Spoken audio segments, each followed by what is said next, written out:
friends. Welcome to Story Behind Podcast. This is the show for people who love hearing a good story and who believe the world could use more positivity. We're the team behind God Updates and God Too, and we hope these weekly short stories will brighten your day.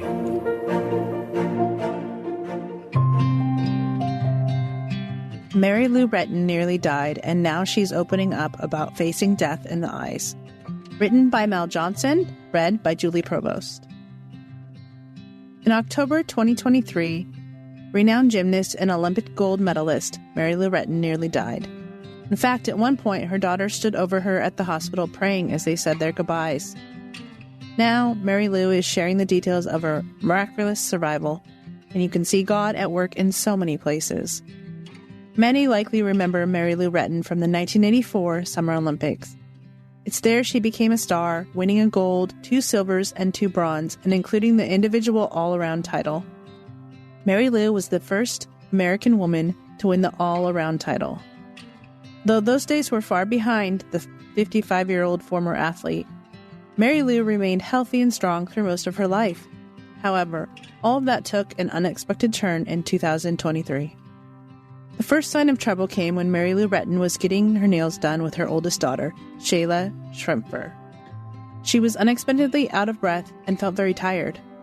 "I just can't keep my eyes open. I am so tired," she said during the nail appointment. Set to turn 56 in a few months, Mary Lou chalked it up to her age. Things were about to take a serious turn. The very next day, Mary Lou was supposed to meet 2 of her daughters at a football game 2 hours from her home. She never showed up. Instead, she lay helpless on her bedroom floor, struggling to breathe, unable to get up or call for help. "I didn't know what was wrong with me," she recalled. Mary Lou Retton could have easily died if no one found her in time, but thankfully God already had an angel on their way to help. A neighbor happened to notice the door of Mary Lou's car hanging open, and the concerned woman made her way over to Mary Lou's house to tell her. Instead, she found something shocking. "She came in the house," Mary Lou recalled. "She knows my code and saw me and found me, and Magna pretty much saved my life." After her panicked neighbor called for help, paramedics rushed Mary Lou Retton to the hospital. Doctors diagnosed her with pneumonia, but then sent her home after just a few days. Soon after, Shayla found her mother nearly unresponsive. This time, they went to a different hospital. There, doctors could not determine the source of the pneumonia. Mary Lou tested negative for COVID-19, the flu, and RSV. But her condition was so serious, the doctors doubted she'd survive the night. Shayla and her sister McKenna placed hands on their mother and began praying.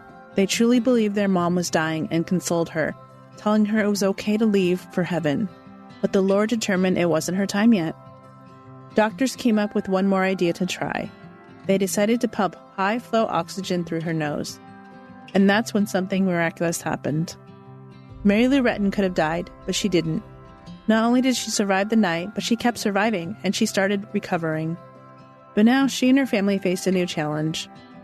As a former Olympian and household name, many would never imagine Mary Lou Retton as having no health insurance. But that was exactly the case. How is that possible, many people wondered. Competing in the Olympics as a professional athlete takes its toll on a person's body. Before her pneumonia battle, Mary Lou Retton had more than 30 orthopedic surgeries over the years. The former athlete explained that between her pre-existing medical procedures and divorce, she just couldn't afford it.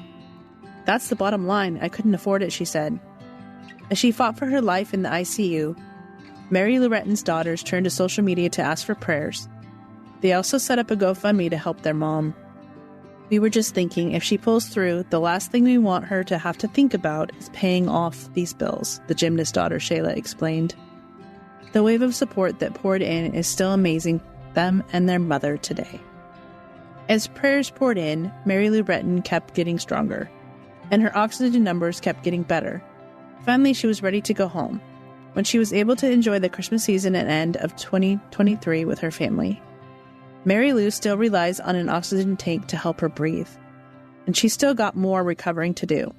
But she's alive, something that didn't seem possible during the darkest moments of her health battle with a rare, life-threatening form of pneumonia. It's going to be a really long road. I don't know how long. I'll definitely need the oxygen. But you have no idea how blessed and how grateful I was for this holiday season, she said. And it's not just her second chance at life that humbled Mary Lou. It's the incredible wave of love and prayers that washed over her in her time of need. I just thought I was a washed-up old athlete, she explained. But the love, it touched me. Now, Mary Lou Retton is determined to make the most of each day. And even though she has no idea what the future holds, she charges forward with optimism and gratitude. I mean, when you face death in the eyes, I have so much to look forward to, she said, her voice filled with emotion. Take heart and be strong. Have no fear and do not be troubled. For the Lord your God is with you wherever you go. Joshua 1:9.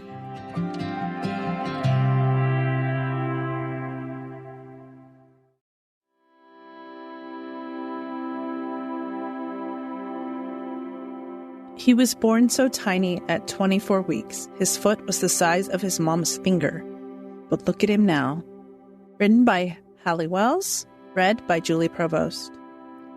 The Pratt family from Leicestershire, UK, has endured a harrowing medical journey since their son was born at just 24 weeks. However, their miraculous little boy is an inspiration and evidence of God's faithfulness. Carrie Ann Pratt was 31, and she learned that she was pregnant with her second child in September 2020. She and her husband Callum, 32 at the time, were already proud parents of their daughter Lily. Carrie Ann's second pregnancy progressed as expected during the first 18 weeks, but then she began bleeding heavily at 19 weeks. Though terrified by the experience, Carrie Ann's doctors checked her out and assured her that the baby was fine. Fearing she might lose the child, Carrie Ann worried terribly whether she had any bleeding over the course of the next 5 weeks. Following Carrie Ann's scare at 19 weeks, doctors kept a close eye on her and baby Pratt. And at 24 weeks, the beauty business owner began having contractions. Soon after, baby Tommy was born at 24 weeks at Leicester Royal Hospital, breech and in his amniotic sac. Carrie Ann said, "When I started having contractions at 24 weeks, I went into complete shock. I never actually thought he'd come so early, but after just 25 minutes of pushing, he was here." Tommy weighed just 1.5 pounds when he was born, and he was quickly placed into an incubator. It was 5 excruciating days before Carrie Ann could even hold her son. Dad Callum took a picture of mom and baby, highlighting Tommy's tiny foot, the length of it equal to the end of Carrie Ann's index finger. Over the next 102 days, Tommy battled for life, Carrie Ann recalls. He was so tiny, and it was heartbreaking seeing his little body connected to so many tubes and machines. Tommy's medical hurdles included a brain bleed, chronic lung disease, a hernia, and retinopathy of prematurity, which is an eye disease that some premature babies develop. The little survivor had surgery to remove the hernia, and his eye condition cleared up naturally over time. After a long 102 days in the hospital, Tommy was able to go home. The date was April 19th, 2021, 1 week before Tommy's original due date.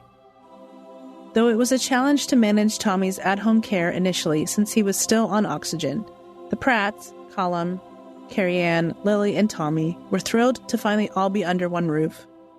Miss Lily, who had been staying with her grandparents while her mom and dad were at the hospital with Tommy, had not been allowed to meet her baby brother due to COVID restrictions. Indeed, it was quite a celebration. Today, 2.5 years later, Tommy is healthy and happy. While his parents still monitor his chronic lung disease, he functions very well. Callum and Carrie Ann really wondered if their painfully frail child would survive, but they are inspired each day by how far he has come. Miss Pratt shared, "He's so funny, cheeky, and talkative now. Thankfully, he's meeting all his milestones and isn't showing any signs of developmental delays. He's just a typical little boy, and we're so proud of him. Give thanks to him who alone does mighty miracles. His faithful love endures forever." Psalms 136:4.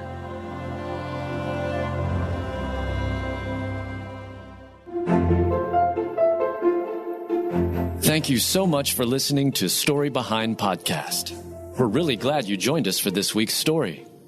To see photos and videos that may have been referenced in this episode, check out the links in the show notes. And if you enjoyed what you heard today, subscribe to our podcast, and please tell a friend about us. We'd also love it if you'd rate us and leave us a review. It really does help more people find us. Story Behind is a Salem Web Network production.